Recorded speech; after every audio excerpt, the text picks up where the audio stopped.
హైదరాబాద్ జగద్గిరిగుట్టపై గల 17 దేవాలయాలను ఖాళీ చేయాలంటూ 2 రోజుల క్రితం హైడ్రా నోటీసులు జారీ చేసింది.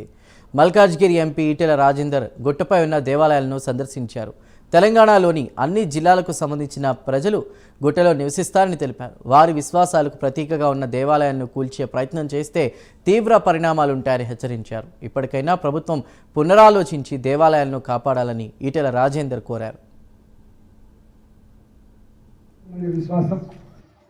ఈ రాష్ట్ర ప్రజల ఆరాధ్య దైవాలు కోకొల్లుకోవాలి.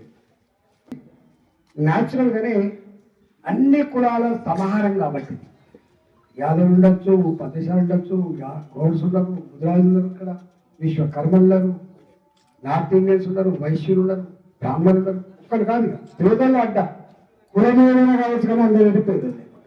ఇక్కడ ఉన్న లేదు మీరు కూడా పేదలతో ఉన్నారు తప్ప ఉన్నది దగ్గర.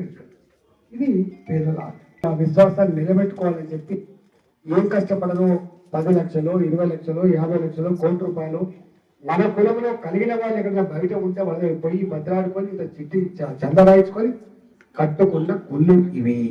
కట్టుకున్న గుళ్ళు ఒకవేళ నిజంగా కనుక ఈ జగన్గుట్టలో ఈ గుళ్ళ కాంప్లెక్స్ లేకపోయి ఉంటే